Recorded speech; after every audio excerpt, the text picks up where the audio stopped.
I'll try to introduce everything that I'm going to need on the fly. If this might be too simple for some people, I apologize in advance. And you can, of course, always ask if there are questions in the middle. So what I would like to talk to you about is an aspect of biological physics, in particular about tissue development, which I hope to convince you has really some important physical aspects. But to start,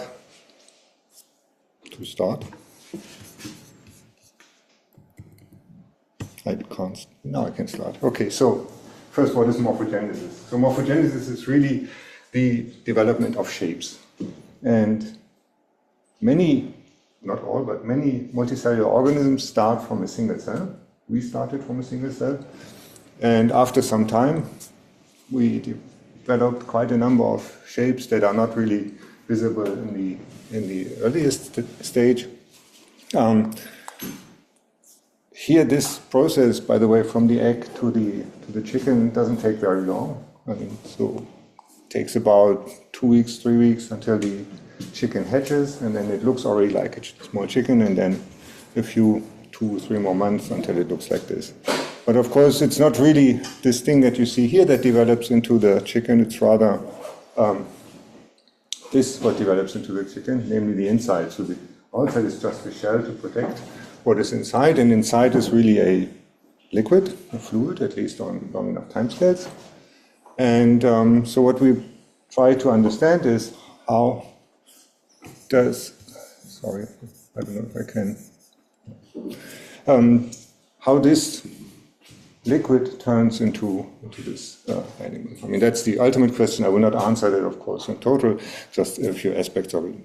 And many of you might know that this emergence of new shape has been studied very early on using physical or chemical concepts, mathematical concepts. And I guess the first person here to name is Alan Turing. I guess probably all of you know at least about this paper. Even if you're a computer scientist, you might know that Turing had also some interest in biology, particularly in the brain, but also then in developmental processes. And so he laid out a system of equations of diffusion and reaction, which in his mind could provide the chemical basis of morphogenesis. Now, morphogenesis certainly can benefit from these chemical processes, but it's also embedded very much into the physical world. So mechanics plays a role for sure. And so that's something that Turing also knew already, of course. We have to go beyond this purely chemical vision of things and also think about physics. And there are 3 aspects that I would like to highlight about physics of morphogenesis. Can I? I'm not sure that I can. You just touch it on the screen. No, that's not. It's here.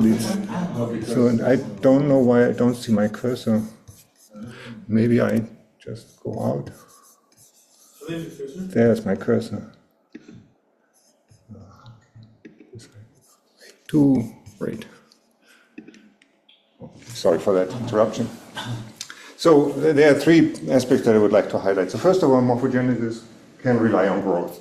And I have here 2 forms that have been essentially generated by growth. So one is the tree and the other one the vasculature of a human brain.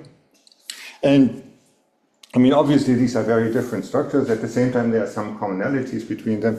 And I think one of the aims of our work is to try to see what are general principles underlying morphogenesis. It's not really the particularities that we are interested in. Some cases we are, but in general we would like to understand really what are the common principles that we can apply to many different systems. I mean, I think this is what distinguishes us from the pure biologists, and that's what I'm trying to aim for today, to see if there are some common principles that we can use. The next thing I would like to emphasize is that mechanics really plays a role in the sense of that there are stresses that are generated within the system. So I will show you here a movie. This is a frog embryo already after many cell divisions, and it's more or less spherical at this point of view, and then something else happens. You see these flows. These are flows of cells, actually. You see that they converge at some point where they then go inside this mass of cells, and then you see it's elongating. At the same time, there's a topological change of this whole system. Namely, you see that there's a tube, a canal forming, and so you go from really a ball to a tube in the end. And all these movements, of course, they rely on mechanics. They rely on gradients of stresses, and these stresses are really generated within the animal, or the ball of cells, if you want. And that is different from other situations that you know where you shape things by applying an external force. But here it's really the internal forces that are important for that. And to just give you the ultimate basis of, at least in a schematic way, of where these forces come from. So there's a structure in every cell, which is called the cytoskeleton. It's a network of polymers. So I've drawn these polymers here as straight lines. They're usually not straight, they can be bent, of course. And an important protein that forms these filaments is called actin. I'm not going to go too much into details, and if you don't want, you don't even have to really remember actin as a name, but to just give you at least one name. And these filaments, they interact with other proteins. One class of proteins are so-called motor proteins, which can convert chemical energy into mechanical work. To some extent, this is similar to what happens in many combustion engines, although the detailed mechanisms are different. But actually, I don't want to really think about the detailed mechanisms. What I would rather like you to think about is this system to generate active stress. So I really want to take a step away, take a bird's eye view of this. Do not think about the molecular details, but rather see this as a continuum material in which chemical energy, which is provided in the form of adenosine triphosphate, ATP. So this is what you generate when you eat. Then all the food or the energy stored in the food is converted into ATP, and you produce about 80 kilograms per day of it. And this can be hydrolyzed. A phosphor group can be split from the ATP to give you ADP, so adenosine diphosphate, and thereby you also split water. This is why it is called ATP hydrolysis, and it generates also or liberates chemical energy. And this energy is then converted into mechanical work. By the way, with an efficiency that is fairly high, above 90%. And this energy, you can quantify this by the difference in chemical potential of the chemical potential of ATP, ADP, and inorganic phosphate. And as I said, I'm not so much interested now in understanding the detailed molecular mechanism, how this chemical energy is converted into mechanical work. I really want to think about it in terms of stress. And this stress, I will call it sigma active, because I will call this an active stress. I will just phenomenologically capture this. And I will say, okay, the more free energy or chemical energy I liberate during the hydrolysis of ATP, the higher the stress is. And there will be a factor, zeta, phenomenological constant, that relates the mechanical stress that is generated in the system to the chemical energy that is liberated. Right? And I will systemize this a little bit more later, but this is the essence of what I'm going to do. And to show you the effect of this active stress, so let's get away from morphogenesis for a second. So here I'm showing you an experiment that was done in the group of Anne Bernheim in Beersheba. So what she did, she polymerized these filaments, these actin filaments, added molecular motors at the same time, as well as proteins that would cross-link them. So in the end, what you have is an elastic material where molecular motors generate active stress. And again, active stress always means due to the action of molecular motors by hydrolyzing ATP. And on the right-hand side, you see that this is in this chamber here, such a droplet. You see it from the top. So this droplet contains the actin filaments and the molecular motors and ATP, so the fuel. And then what this thing will do, it will spontaneously start to contract. So this is one effect that active stresses can have. They can generate motion, in this case by contraction. But also on larger scales, motion of the cells that you've seen before in the developing frog embryo, this was also generated by active stress gradients. And we will see more effects of that later on. And even this very simple system can already show some patterns, some structures developing, some morphogenesis if you want. Because if these droplets are initially small enough, so thin enough I should say, then as it contracts, it starts to buckle at the throughout this sheet. And you can see here, hopefully, the buckles that develop. And this is really because, in this case, you contract first at the outside, then you have a constrained system, and then afterwards you constrain in the inside, and now you constrain more in the inside, and so something has to happen at the outside because the different rates of contraction are not compatible with each other, and in this case it will lead to this folding, this buckling that you see at the rim. So now we have growth, we have the active stresses, and there's a third component I would like to mention, and I hope that this is not too offensive for people. So this is mechanical constraints.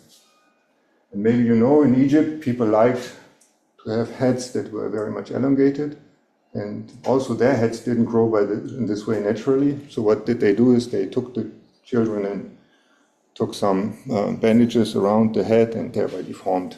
So they provided a mechanical constraint and thereby deformed the head. Right? So in these three elements, mostly active stress and constraints I will use in order to provide some more ideas about morphogenesis in the following. So now let me introduce the systems that I would like to discuss in a little bit more detail. So of course you could study morphogenesis in a developing organism that goes from a single cell to the final animal. And we do this too, but here I would like to focus on two other aspects. Namely, you can also use the regeneration of organisms in order to study some parts of development, morphogenesis, and also in vitro systems. So let's start with the regeneration part. So this is a freshwater polyp called Hydra vulgaris. So this is an animal that is essentially a tube again. It has a foot on the downside, a mouth on the top, and then it has tentacles. And with these tentacles, it will try to catch its prey, which it then puts into the mouth and feeds on them. And this animal is called Hydra for a reason, because if you cut off his head, it will grow a new head. So what you can do is, well, I can't, but our experimental collaborators, Yamini in this case, can do it. So she can chop the Hydra here in the middle and look at the bottom part. So you keep the foot, and you have some injury on the top, which then gets healed. It works only one way. You cut the lower part, you can... Oh yes, no, you can do many things. You can cut. You can look at the top part, how it regenerates. You can look at the lower part, how it regenerates. You can take a piece out of the middle, it will regenerate, a head and a foot. You can even, that's the most amazing thing, I think, you can rip all the cells apart. You have individual cells. You put the cells back into a test tube. They have to be the right cells though, but I mean, essentially. And then it starts to form a ball, a sphere, it starts to oscillate. And so this is really an amazing animal. And I mean, a priori, it's not so difficult to keep it in an aquarium. Can do that. So here what you see now is one of these bottom parts that Yamini has chopped off. And just to show you a little bit how things are going on. So you see that it's elongating. So this is the foot. You see here there's nothing in the beginning, but then you see with time some structure is developing. So you see now here the tentacles growing out. And I mean, I stopped the movie here, but in principle this grows really into a full-fledged Hydra that can feed, can live, can reproduce, everything you want. So that's one system that we are going to use. And the other system that we're going to use is really an in vitro system, so meaning that It's not an organism per se, but we're looking at cells that we put into some context and see what they do. And this is again an experiment that has been done in the group of Aurélien Roux, who is also in the University of Geneva. Experiments done by Pauki Ahmad. So what he did, he took a glass surface and then patterned the surface and put circles on them. So what does it mean, put circles on in a way? He put a certain chemical on that. And this is such that in these circular regions, in these disks, cells would like to adhere, but they don't like to go at all on these regions outside the circle. So you confine them, in this case not mechanically, but chemically, but you confine these cells. And what you then see is that at some point they proliferate, they fill the whole disk, and then something has to happen, right? Because now the disk is full, so what will happen? So what happens in this case is that these cells start to grow into the third dimension. And so they form a pillar. So this is somewhat reminiscent of these tentacles here, for example, but it's very different in the sense that this one, this structure here, is really a full 3D structure. Cells are everywhere, whereas these are really cubes. So it's actually a 2-cell layer sheet that forms these, the animal here and also the tentacles. Good. So these are the two systems that we are going to discuss. The part is empty, or there is some? Oh, well, it's mostly empty, yeah. So it's the digestive tract. But there's not, at least to my knowledge, there's not much going on in there except for digestion. Good. So now let's see what we can do with these things. So one thing that you might have, and we're first going to talk about Hydra. One thing that you might have realized were these striations here. You could see them also in the other movies. So this is now an image taken from the group of Kinneret Keren in Haifa. So these striations, they come because there was one protein labeled, and it's that protein that I mentioned in the beginning, which I told you do not necessarily need to remember it, this actin. So this is part of the cytoskeleton, these actin filaments that nicely align. And again, you have here the foot, the head, which contains the mouth and the tentacles. Now, at least those with some mathematical training among you know if you have these striations here, then they cannot be nice over the whole surface. You must have some places where these orientational order, as we call it, needs to be disrupted. And this is in these places here. And these places, they are called topological defects. And I will introduce them in a little bit more detail in a second. I just want to remind you here that, or remark here, that these defects occur in particular at the extremities of the protrusions, the mouth, the foot, and also at the tips of the tentacles. And what I would like to argue is that this is not just chance, but that there is some reason for that, and reason in terms of biology. But first, maybe let's discuss briefly topological defects. So as I said, if you have these lines which are always tangential to the orientational field, so let's say we have a field of vectors, then you can get these tangential lines which you see here, and then there can be places where the order or the direction is not really well defined, so you have a point here and here that are not polar ordered, but where it's really ill-defined. And so this is what we call a topological defect. Here, a point defect in 2 dimensions. Actually, I don't like too much this notion of a defect, because you will see that they can be actually quite helpful. Sometimes people call them also disclination points. But since most people call them defects, I stick to the notion. And now, obviously, these two are different, and you can characterize this difference by a topological charge.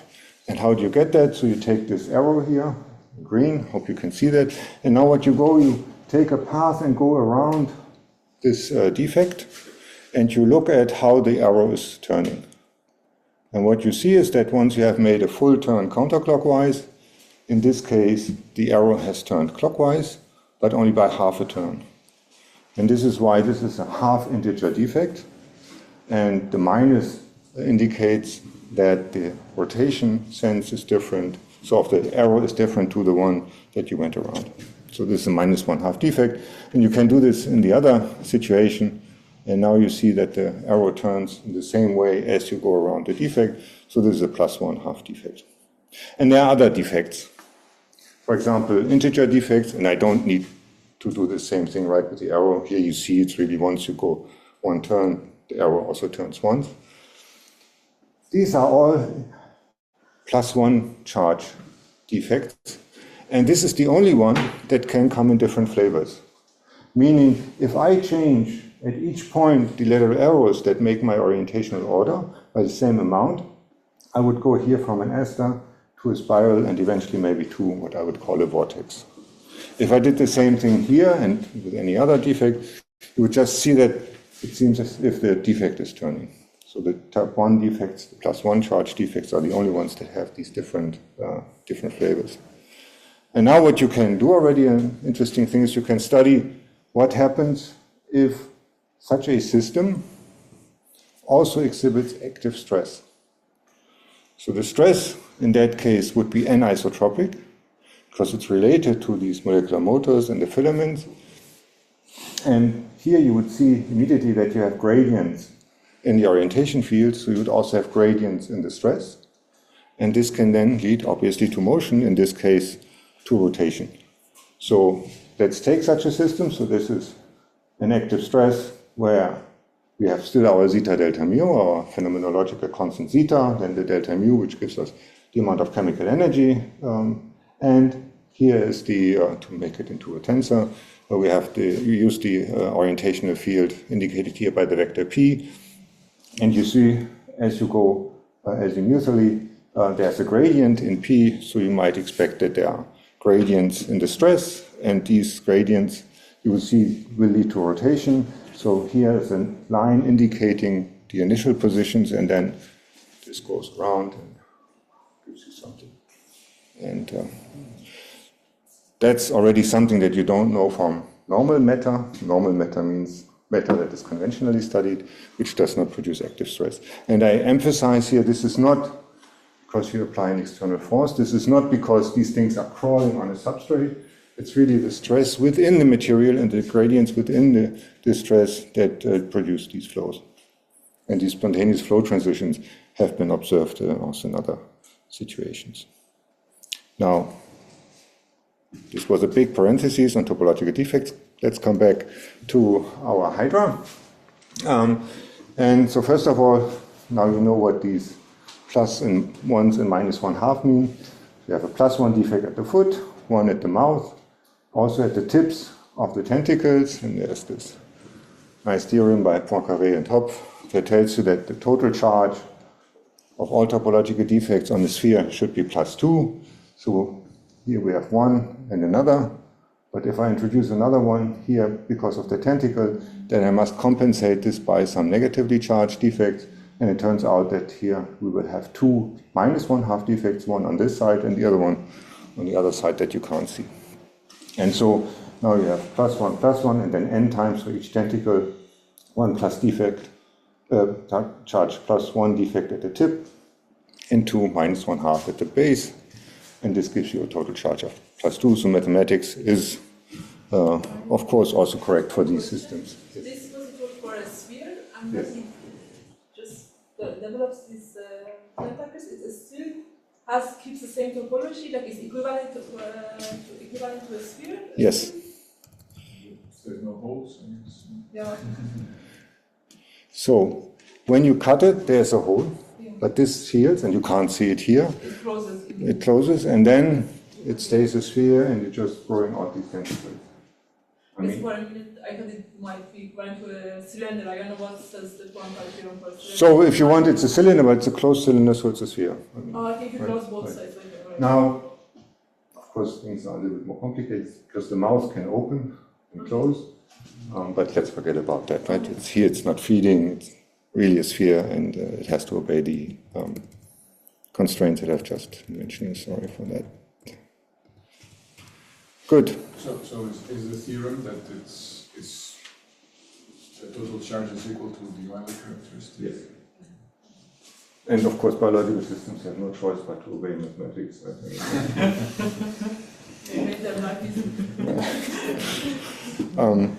Okay, but on the other, yes? This also puts a limit to the number of tentacles? Well, just from the orientation field, no. But then, of course, there are physical properties of this orientation field, which, yes, indeed do, because these lines you don't want to...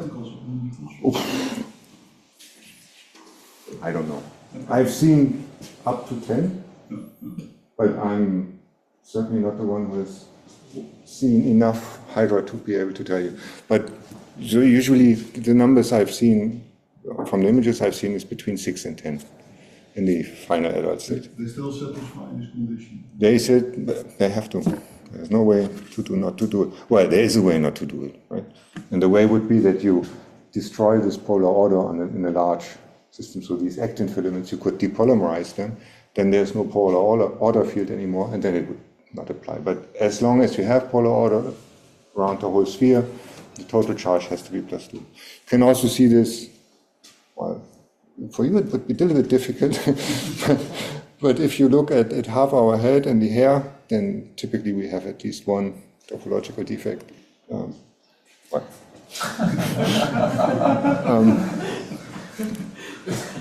Now, what I mentioned, of course, was also that there are physical objects associated with this polar order, and so there's a price to pay if you want to deviate them from an aligned configuration. And so this you could capture by free energy. And here I'm doing the simplest thing that you could imagine. So let's see these little red arrows that you can hardly see, I know, but it doesn't matter. They can have different angles with respect to some coordinate system. And what you can see, I hope, is that there are these white and black regions. So the white regions would be where this director here is either horizontal or vertical, and then the black regions would be where it's in a 45 angle, either this way or that way. And what you can see is here there are points where black and white come close, really close together, and these are topological defects. But now, since we have to pay a price for deforming our orientational field, this situation will not be sustained. Here I have applied periodic boundary conditions, so whatever goes out here comes back in here, what goes out here comes back in here. So essentially we have a torus, even though you don't see any curvature. Right? And then what you see is that indeed, energetically it's favorable to get rid of these defects, and they will not be there. So, okay, so on one hand we have these surfaces those surfaces that imply, at least for Hydra, that you have a +2 topological total charge. But then we see that there are more defects than minimally are required. Here we see that they shouldn't be there because energetically there is some cost to pay. So the question is, how do you maintain these defects? Sorry, why are they? The torus there should not be anything. Exactly, that's 0 now. So yes. You still see black and white, but in the end everything will be parallel. I just stopped the simulation here because there's nothing But interesting. in the sphere, how are you going to get rid of it? No, you can't. Ah, okay. No, in the sphere you can't. So what I wanted to say, sorry, is that so you have the total charge +2, but then we saw the addition of tentacles. So you could get rid of all the tentacles. And so naively you might say, well, such a tentacle, because you have topological defects associated with it, cost energy, so please get rid of them. But we saw that they were still there. And one reason, one thing that you should keep in mind is that the surface of Hydra is not flat, but is curved. So let's look at this thing here. So we have a +1/2 defect, right? And you see that you have this bend of these curves. Their neighboring curves there's this splay, so they are not really aligned. However, if I deform this surface, this flat surface, into the third dimension, then now you see that some of this energy that you had to put in to keep the lines divergent from each other this now goes away. They straighten up because you have transformed it into the third dimension. So this means there's a competition between the elastic energy from the deformation of the surface and an elastic energy from the deformation of the polar order field or the orientational order field. And depending on conditions, it can be that indeed, if you deform the surface, then you can have a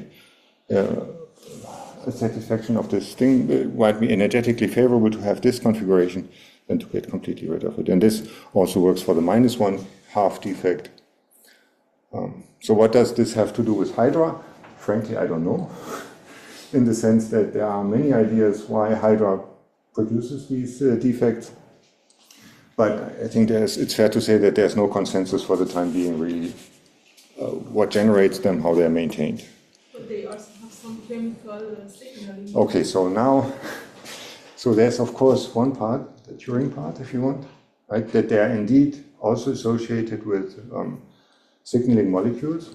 So for the experts, this is called wind signaling. We can forget about that for the time being. I have not much to say because, again, we don't know whether there's first the defect and then the wind signaling is localized at these points, or whether there's first the localization of these, or the generation of these defects and then the wind signaling is localized there. What I have not shown you, though, is that these defects are important in the first place. I've shown you correlation, right? Whenever there was a head, there was a +1 defect, but I have not shown you. So this is what I would rather focus on because there we have some data on that. And what you can do is and here comes in the confinement.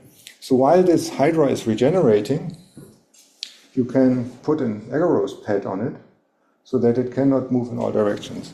And so here what Yamini did, so she chopped off the bottom and this fell on the side. So you have the foot here and here what's supposed to become the head. And now she compresses it by putting this agar on it. And this is what is happening. So you see that here the lines are starting to bifurcate. And what you will have is the generation of more defects. And in this case, this leads to the emergence of two heads.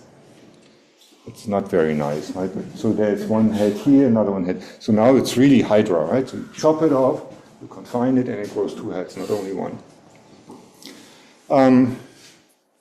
So that's already good. So that shows you that as you increase the number of defects, you increase the number of heads. Now, not $1 million question, but the smoking gun question. Can you get rid of the defects, right? Can I have a question? Yes, sure. This means that if you have many defects, the number of defects grow with the number of heads. So it well, I would say the opposite. I would say the number of heads increases with the number of defects. Okay, the number. But then can it be like infinite number of defects, or I mean theoretically, not the energy. So there are constraints. I think three is the most that Yamini has ever observed. So it's far away to infinity. That means you can cut that you get two Hydras, or if you cut it in the Yes, in principle you could. In this she has not done, as far as I know, and I don't know what would happen if you cut it now here. I don't know. But again, I remind you, this really depends on confining Hydra, right? So in a normal situation it will not happen. But the question is, can you get rid of the defects? While Poincaré and Hopf tell you, no, you can't, because it's a sphere, right? Well, it says the total charge, not the total number. The total charge, yes. So that can change the number. Yes, but can you get no defect at all? Not on a sphere. Or what you can do is, sometimes this thing doesn't fall on its side, but it stays upright, and then she compressed. And what she found then was that you saw tori appear. The torus has a Euler characteristic of 0, no need to have a defect. And these indeed, so again you see these, so here's the hole, right? So the donut hole right here. So now you see really this orientation field, and there's no defect in there. And indeed... Where was the different confinement? So yes, so before what I showed you was that this barrel, if you want, was on the side, and here the barrel is upright. And I mean, you cannot really control this. It just happens either to be like this or like that. But then when she compresses this, she sees different outcomes. I don't show you all the details about the statistics and so on, because for what I want to tell you, this is not so important. But what you see is that here, at least, there is no defect. And if you look at them, really, there is no defect. And indeed, these fragments, they will not regenerate. So they will die.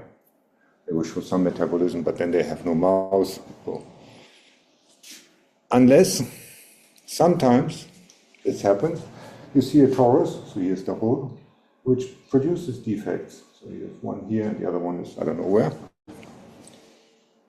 Now, if everything I insinuated at least about the relation between defects and heads, now there should be a head forming, and indeed it does. And you get to a final hydra, so 1, 2, 3, 4, 5 tentacles, and a hole in the belly. And this one is viable. Right, so it will eat shrimp and just go on that, everything. Okay, so this is the first example that I wanted to show you where defects play a role. And again, there are still many, many questions open, and we come to more theory a little bit later. Somehow the head is, no matter what, includes points where defects have to be present. That is what I would conclude. But it remains to be shown, because there is this chemical component, this signaling molecules, and what is really the relation between formation of the defects and this accumulation of these signaling molecules is not clear. Can you get higher genus? I have not seen Yamini or heard Yamini reporting on that. Would be nice, I agree. But no, I don't think that she has seen any of them. So, do you know why these defects are generated here? No, I don't. So it's a. Could it be the chemicals? No, well, it could be, or it could be remnants of the previous order that there was, and when she cut them, that these were maintained. Also, you have to see that after cutting, it's really an open cup, right? And so it has to close again. And during this healing process, there are strong reorganizations of the orientational field, and there you could also, by chance or by some mechanism that I don't understand, generate defects. You can't control conditions to No. make this more likely, or I can't. I mean, well, you can. So there is this 1% AC, which is the agarose concentration. By changing this concentration, making the agarose stiffer or less stiff, you have an influence. So if you have 0.5 agarose, then the system behaves differently. If you have 2% agarose, already it behaves differently. So the stiffness of the surrounding material does play a role. it's interesting to know whether it's a physical or chemical process. Yeah. Could be a combination. Yeah, combination. I mean, eventually it is a combination. I will never get to the end, but that doesn't matter. It might be that it's like the egg, what is it, the chicken and the egg problem, right? So what is first? And I guess they evolved together, so what? No. Now I would like to switch to the other system that I introduced in the beginning. And these are these cells confined to the circle.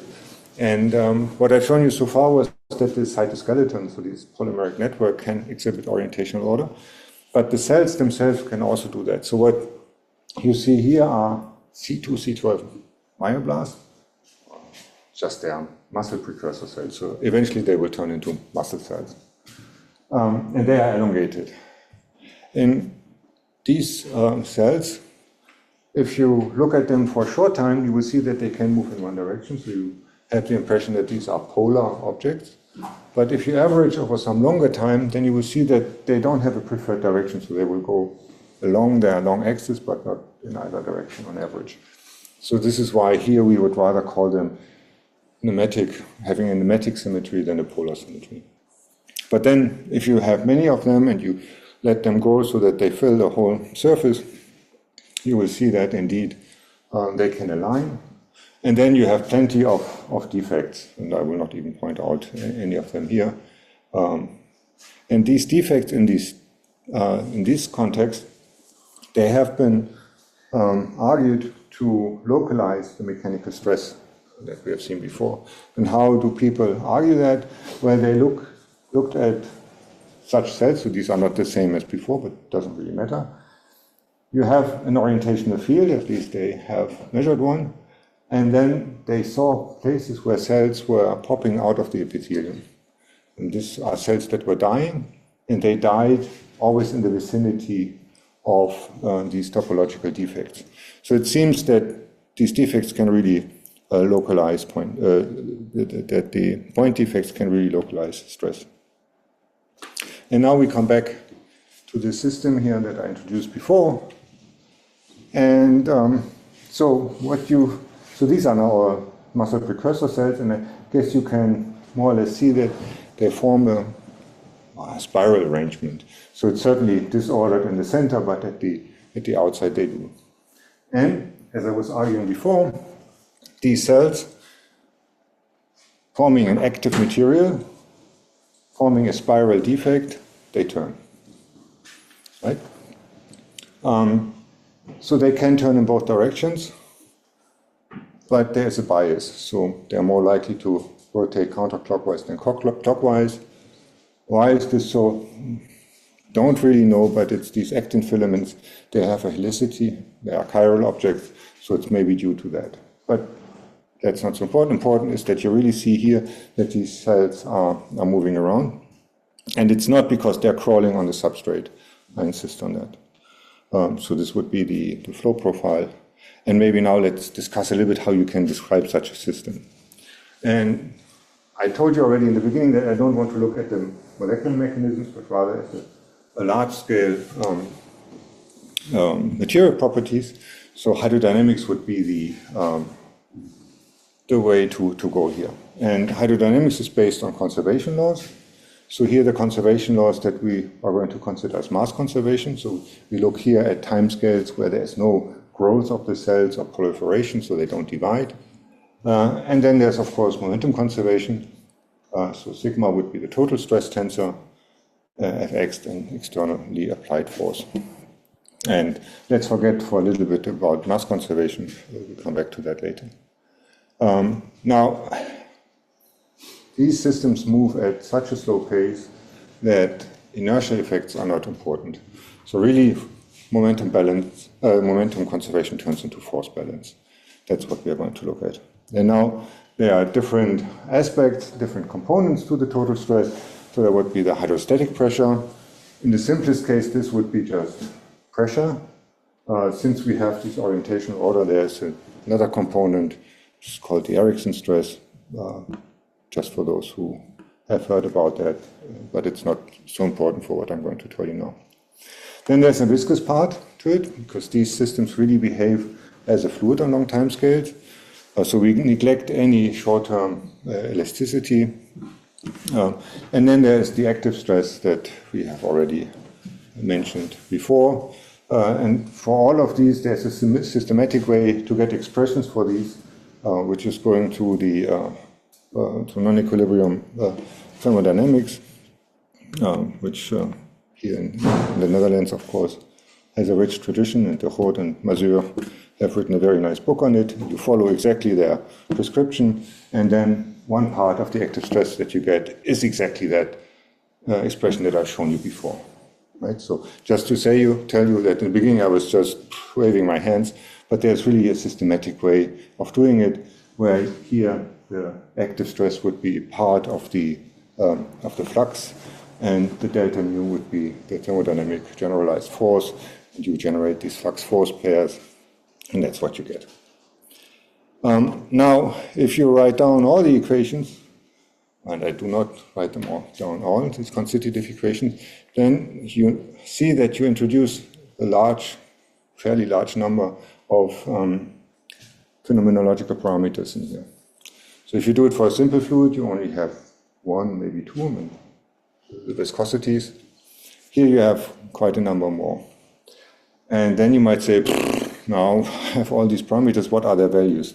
Well, from this approach, we can't know these values. We have to either do a microscopic theory for that, and nobody has really done that, I would say, or we measure them. And the nice thing is that we can use the setup of the disk with a rotating spiral in order to measure all of them. And I'm not giving you now all of them, that would be probably boring, but just to give you an order of magnitude. So the active stress would be in the order of kilopascal. So it's quite, well, if you have a pudding or so, right, yogurt, that would be about what you have. So it's not. How do you use this sentence you just said? This one? Topological defects to measure this? Okay, so you look at this situation, and now you can do the analysis of this situation in your theory, and then you do fits essentially of the velocity profile and of other things, orientation profile, and thereby then you can infer the phenomenological parameters, their values. But why are the defects so important in that? Oh, because this is very well controlled, and so you can do nice experiments on that. So what you might want to do in order to measure the viscosity, you might want to put them between two plates and do a rheological experiment. That's difficult. Already it's difficult because you need lots of material and people do not necessarily have them. And also in order to look at the elastic constants associated with the polar order field, there again, topological defects give you a nice handle on measuring at least the relative strength. So this old work from the 1970s, Dushinsky, not in this context, but also nematic liquid crystals. And so these defects really have nice properties so that you can comparatively easily get to these values. And you're putting these equations on curved surfaces, or you're just we can also put them on curved surfaces. So this is nothing I have done, but other people have. And there are some issues with that, because when you write down the free energies, it's not clear which derivatives you should put in there. Do you consider only intrinsic curvature, also extrinsic curvature? And there are people who have, I mean, famous people have forgotten intrinsic terms in there. You should put all of them. Yes. So, yes. So, but yes, this has been done, and so Dan Pierce, whose name you saw, for example, has done this extensively, and Guillaume Saarbrücken and other people have done that too. There's just one more comment I would like to make here. That is that in this, so here I also introduced what people call traction forces. So this would really be the forces that you get because the cells are adhering with the substrate, and through the interaction with the substrate, they can self-propel. So this would be these traction forces, and they are subdominant if you compare them to the active stress in the system. So we have a substrate, yes, and there is some part where they move, but because of that, but that's it. And now, what is interesting here for us, what's interesting at least, is that you can go from this spiral to these esters here, and this is now as a function of the density of the cells. So as these cells continue to proliferate, so in the beginning they have some angle with the radial direction, close to 90 degrees, but away from it, so you really have a spiral. And then at some point, this angle with the radial direction goes to zero, so you have really this ester alignment. And then also the rotation velocity that was different from zero in the beginning. Well, of course, this one, there cannot be any rotation. Symmetry is not broken, as in usual, the circular symmetry. So this one goes to velocity zero. So the velocities have here been measured by using fiducial markers that you follow and track, and it's not necessarily the same motion. So you need 2D? That's essentially 2D. You will see in a second, it's not quite 2D. But, and this is just to show you that really this happens as you increase the cell density. Now the question you might ask is, so how does it come that you get from a spiral to an ester? And so now there are many ways to get it, in principle. The way that we favor for the time being is the one that the polar order is really coupled to gradients in the density. So this tells you already there are some differences in the density, which are also translated into variations in the height, but here we consider everything as being 2D. And then as you fix the activity, it has to be different from zero, otherwise you can't get the spiral. But then if it's, so So you have these transitions from the esters to the spirals. And you can even get more interesting situations if the generation of polar orders, if the system would like to suppress polar order a lot, this term would like to generate it, and then you have this competition, and in that case, you can get situations where you have a bipartite system. In the inside, you have maybe an inward pointing ester. Outside, you have an outward pointing ester. You have a spiral outside and an ester inside, or inside-outside spiral. So there are lots of phenomena. These states, they come out of the theory, but they have not yet been observed in the system. It would be nice to follow up on these experiments to see whether these states also exist. But now coming back to Sarah's question. So at the time when you form this ester, you have this contractile stress, and then it's the place where you form these mounts. So indeed, the height in the center is increasing, and so you have a gradient also. The series 2D is just curved 2D, it's hollow. No, it's not hollow. So no, that's the important thing. So this is really massive. So it's really a 3D object. And as it goes further and further, you see these pillars growing up, and I'll show you that afterwards. Here, just to show you really that you can measure the stress, this contractile stress. So you put in a pillar of PEG in the center. It's an elastic material, but completely inert. And then this one is really squeezed by the cells, because this material has this tendency to contract.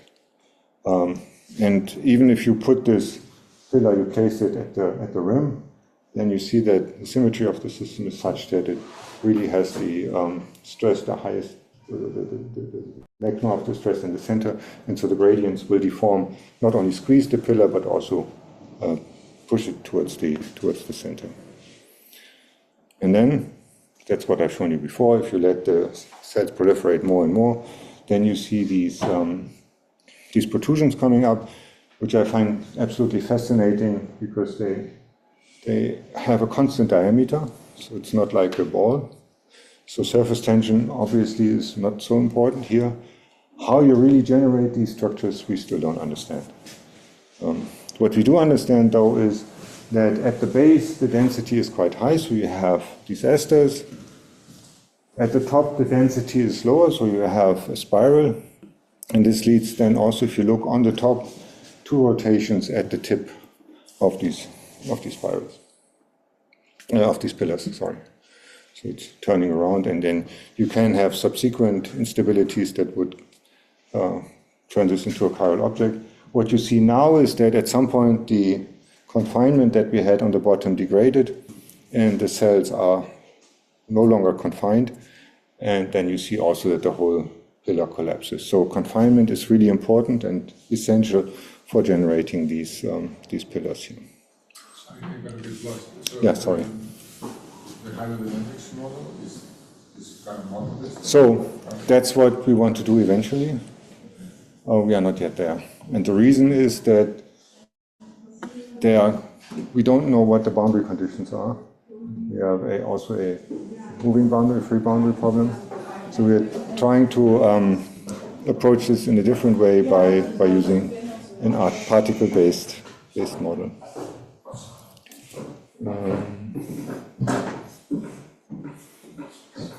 Okay. So maybe to get to the end. Now I've told you about defects. We have seen defects can be generated because of the topology or because of the confinement. Also, without these ingredients, active materials, so these are filaments and motors simply, they can generate defects, but also you see that these defects, they are dynamic, they are generated, they are annihilated. So this doesn't seem to be a good way to generate defects that are stable at one place and that you can use then in order to generate morphogenetic features. This is under confined?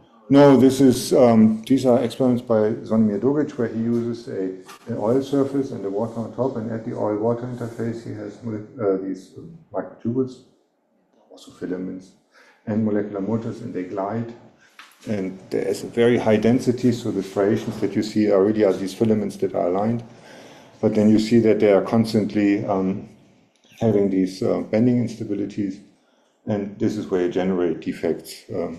But it's a dynamic process, so this you could not use, and I guess, in order to really do nice morphogenesis, because they are too dynamic. This is the full cycle scanning, just Yeah. Okay, so now what I would like to, if I may, in the last 5 minutes or so, just tell you that there is an aspect that I've not mentioned at all so far. So I told you about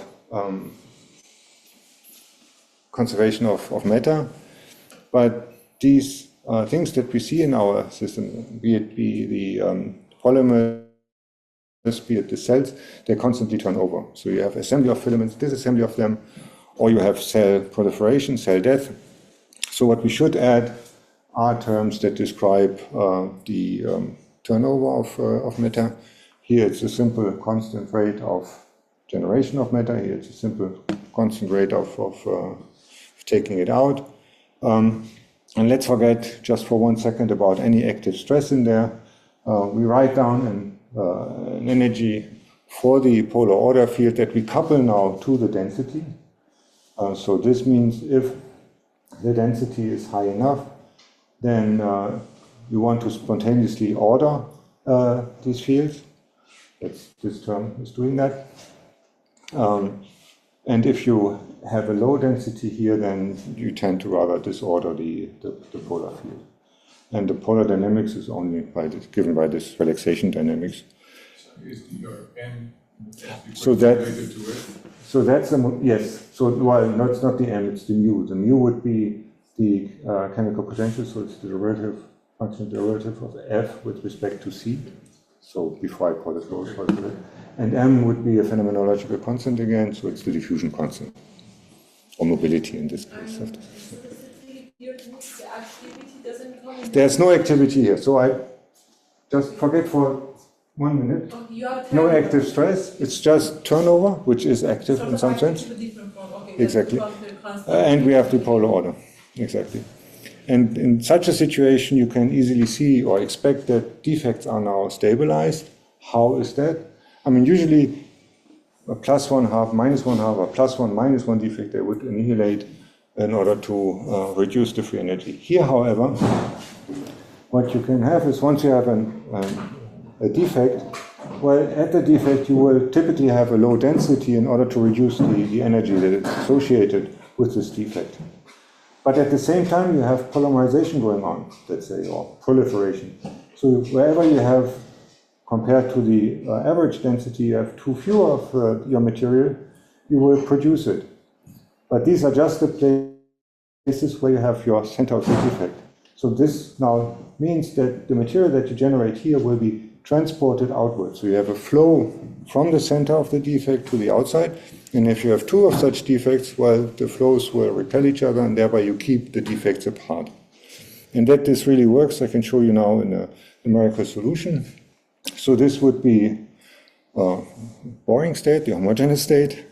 But then if you start to run the solution, so there are these little dots that are the defects and the arrows that you can see. Well, maybe you can't see them, so let me zoom in a little bit. So now it's better, I guess. So now you see that indeed we have these arrows that nicely form defects. Right, so here we see a spiral, for example, +1 defect. Here more an ester, and so on. There are also -1 defects if you find them. And the bright colors mean that there is low density, dark colors, higher density. So you see by the mechanism that I've just described, these defects are now prevented from annihilating. And if you run this solution for a long, long time, then you will see that indeed they come to a state where everything is stationary and they form a nice square lattice. Yes. No, you get crystal. Huh? You get crystal. Yeah, that's a nice crystal, isn't it? Yes. We are very proud of that, I have to say. I honestly But here's a declination. because you put the active stress back on this. So yes, sorry, thank you very much. So this is now with active stress, yes, indeed. So, but how did you do? So you covered the Stokes equation? Yes, so it's the same mechanism as we did. Sorry, as we did here. So it's again to these kinds of terms, right? So how it covers actual period? I understand that this is the way you implement the Yeah. active stress because it's in the Stokes Yes. But how does it cover to the other equations for turnover? Oh, so here what you generate, here we have also a friction term, so friction coefficient time velocity, and this velocity feeds back into the equation of the density. Thank you for that question. Right, so here I had no activity, so it was purely diffusive, let's say. But here's also convective current, and this convective current comes from the gradients in the stress. And this is how they couple. Thank you. Yes, I forgot to say that. Sorry, I didn't get the intuition why there's no annihilation. Okay, let me try again. So, if you create a defect, let's say you impose it, how can you minimize this energy? Well, you can do it by minimizing C in this case, because I've imposed the polar order field, so I will reduce the density here. So this leads to a reduction of the density in the center of the defect. Outside, that's not so important.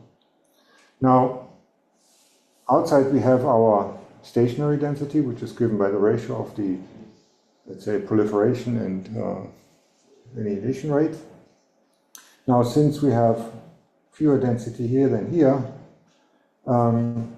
this is fine. But at the same time, since I'm putting more and more material in here, this material needs to go somewhere. If it stayed there, well, then I would lose this minimization of the energy. So it's favorable for the system to expel this material and to generate a current that goes outside. So now, with each defect, I have associated a flux that is going outside. Now, if I have two defects, you have two fluxes that oppose each other, and this is how they are kept apart.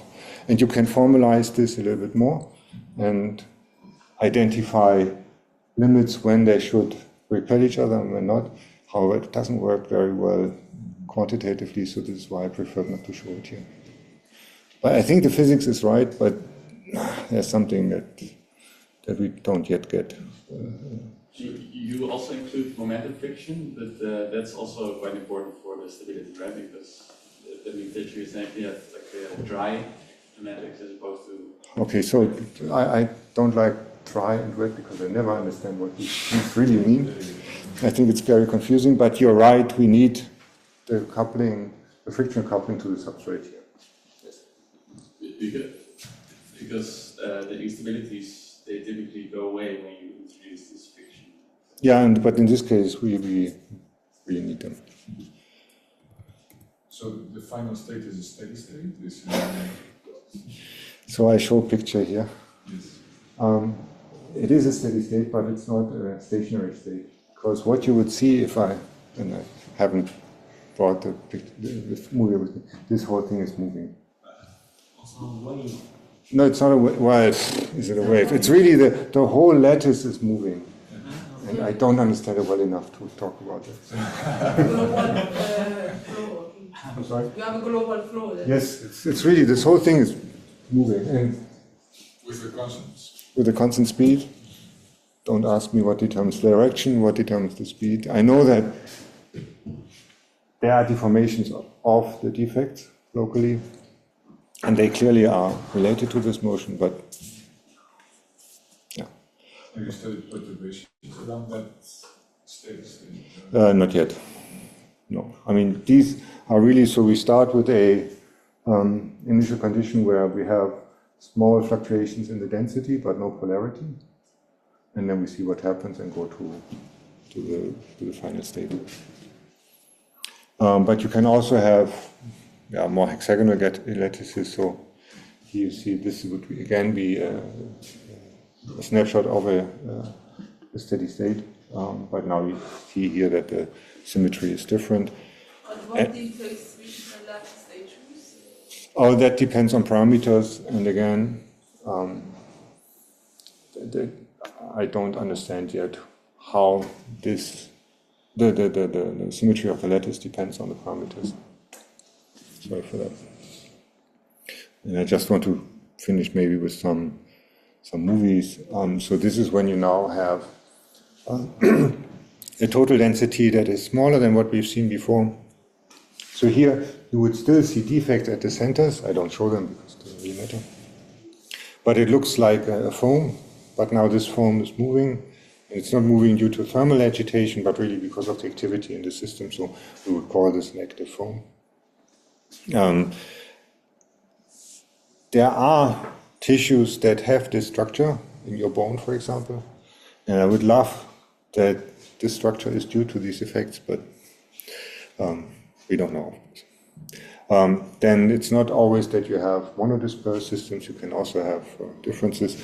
And maybe another state that I like are these we call vortex glass phase because of an analogy to the complex Ginzburg-Landau equation. So here again, all these bright regions are associated with defects, and you have here defects of two sizes, the big ones and the small ones. And again, I think it's nicer to look at this in a slightly larger magnification. So you can see really that they are moving around. I don't have anything to say beyond this picture for the time being about this state.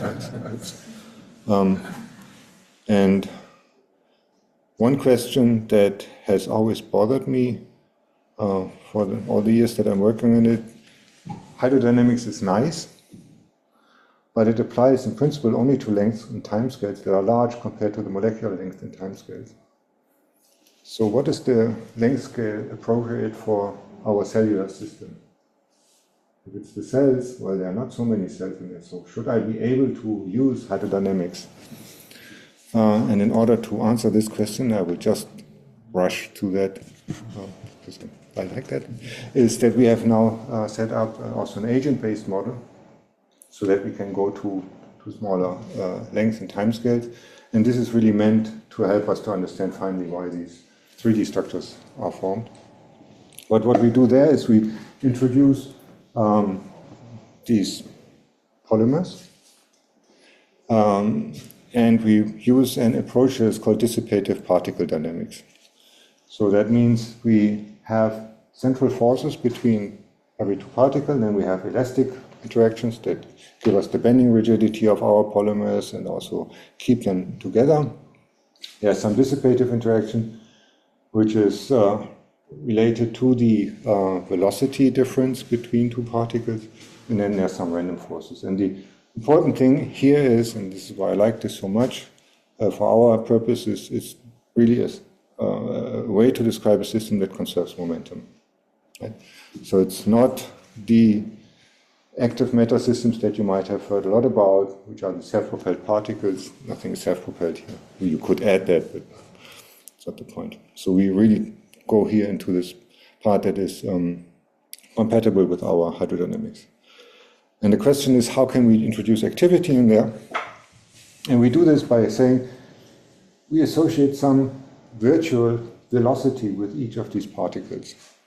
And here we have a profile of velocities such that they are largest in the extreme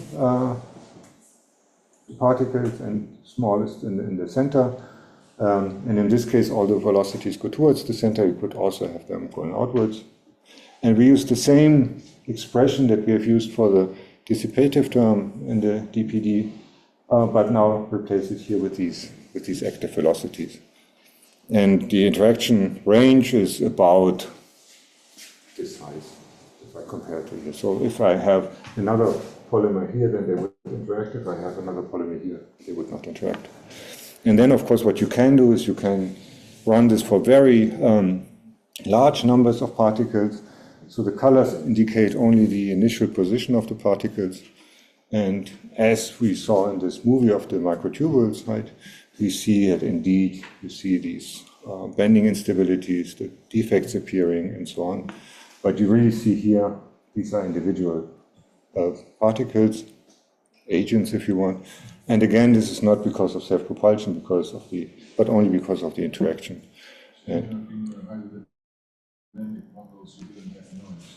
no, But here you're going to get yes, it. yes, exactly. But so how is it matching? So it's matching. So let's look at this one. So no, you can't see anything here. Well, so we see the same phenomena. On average, even the profiles match. But then, of course, the dynamics is different in the sense that if you look on small enough time scales or length scales, then things are different. But what we see here is that essentially the hydrodynamic description works well down to the scale of an agent. An agent. Yeah, which is amazing. But I think it's similar for, if you look at nanoscopic hydrodynamic systems, where again, Navier-Stokes really seems to work, which it doesn't have any reason to do, but turns out it does. So, Isn't it because they are very dense and then there is like mean-free paths very small? That's the continuum limit that the yes, but still, it should not. It's on nanometer scales, you don't have enough to average. I mean, obviously it does work. magically does? Magic, I don't know, and there's certainly a reason that I can't explain to you. But what I would just want to take from here is that indeed, if you take these hydrodynamic descriptions, then you see the same phenomena that you would also see on a particle-based in a discrete level, and they match very well, at least on this qualitative level. And quantitatively, you always have to tweak parameters. But this gives me confidence that what I showed you can be really applied to the systems that we are interested in, and it's not just mathematics for the sake of mathematics.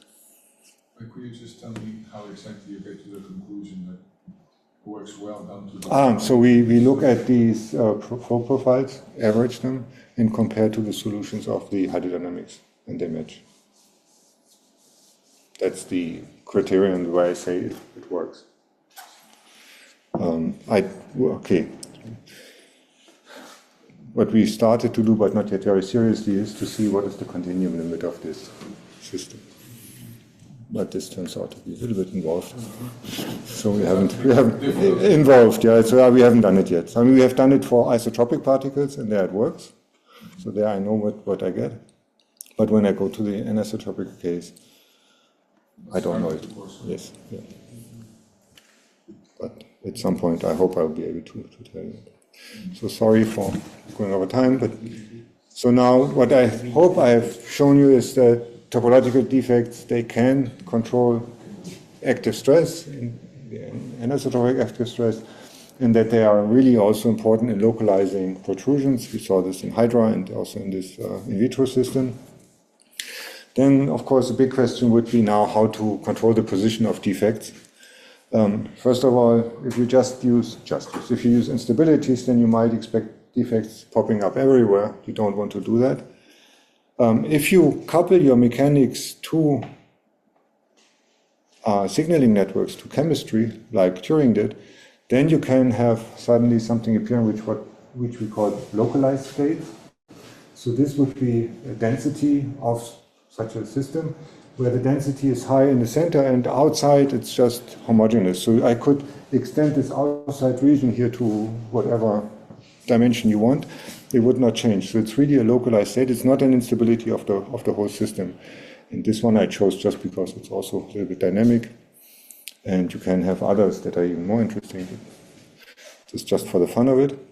So that's one way of how you could do that. And this questions somewhat this concept of signaling as being signaling in the sense that the signaling modules in biology impose on the cytoskeleton or on the rest of the system what they should do. It's really a feedback between the two that generates these states. And I think that's a better way to look at biological systems, namely that you have chemical and mechanical component tightly interacting together. Most of the people have either looked at chemistry or mechanics, but I think eventually we have to really look at the interplay between them, and then things will come interesting. Another thing is that if you wanted to use these defects in the context of soft robotics, for example, then you might want to control the position of the defects. And this is work from a master student, Birte Gerz.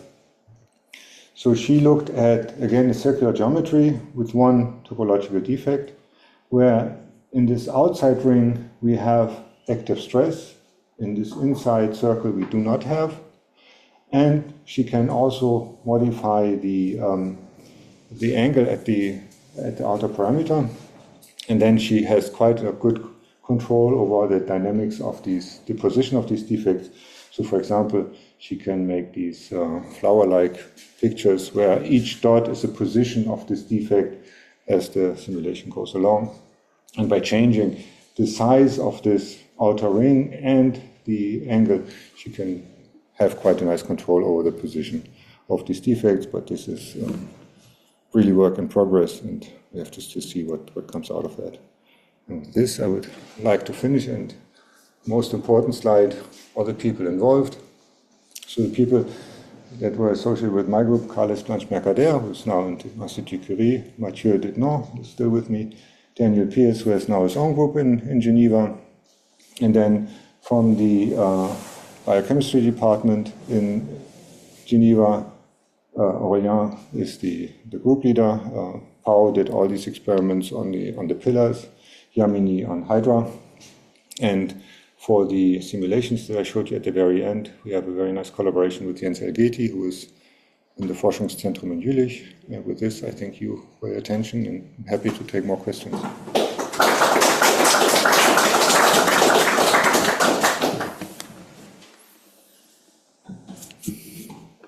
Thank you for your talk, very interesting. So I was wondering, in Hydra you described the Hydra as a continuous surface of defects. But don't you think in reality, also if you want to couple it with signaling pathways, you have to go to cells? Because already in the Hydra you have distinct populations of cells, the ectodermal cells, the endodermal cells, with very different biomechanical properties. Well, so, I mean, first of all, yes, Hydra is more complicated than what I was showing you or telling you about. So indeed, you have these two cell layers. In between them, you have an elastic sheet, which is also important, which I think is really important for understanding what is going on. Then these actin structures that I've shown you, they are supracellular, which is also interesting already by itself, because in principle they are confined to single cell, but here they align over them. So there are definitely interesting questions related to the fact that these are cells and that the tissue is composed of cells. Still, I would argue that for the global morphogenetic processes that are going on, we can neglect the cellular nature of the tissue and look at it as a continuum. Might be that at some point people will prove me wrong, that's all fine. But for the time being, I think we can really use these continuum approaches. So don't you think already for the process of castellation, you Yes. can't see very well in Hydra? Yeah, no, Maybe you can see it in related organisms. yes. You already have to go to the cells to understand I may, no, I want to say no. So if I look at this process here in the frog, yes, sure. I mean, if you go very close, then you see that there are cells. And yes, for sure there are cells. But if I want to understand the system, the large-scale dynamics of the system, I would still maintain that you can do without looking at single cells. Again, there are certainly processes for which it is important that you have single cells. For example, when you then have differentiation, of course, this is happening on a single cell level. Also, if you want to really understand where do these stresses come from, then you have to go to the cell or subcellular level. But for describing the overall picture, I think on these sufficiently large length scales, you don't need to take the cellular nature into account. I mean, of course, you might prove me wrong. But for the time being, I would say we have, there are other systems. So like, for example, if you think about the auditorial epithelium, where you have two different kinds of cells. So you have these hair cells that are really transducing the mechanical sound wave into an electrical signal, and you have these supporting cells that are around and help to isolate these hair cells from the other cells. Well, again, it depends now on the question that you ask. There are some properties where you can neglect that there are these two kinds of cells. But if you want to understand how these hair cells are positioned in the epithelium, how they orient, well, then, of course, you have to go to the cellular level and see at the level of individual cells what is going on. But the thing still I would maintain is if you want to understand cellular processes that are driven by the cytoskeleton or tissue processes where you have many cells involved, you can neglect this. And I hope that this generates some contradiction from your side. I think I don't fully agree with it. Yeah, that's good. And that's exactly what is necessary to see whether in the end what I say is correct or not. But I think it's quite amazing what kind of processes we at least believe to understand, at least the physics of it, by using these continuum approaches and neglecting this discreteness. But then there are also parts that are obviously requiring to look at the individual components. Any other question?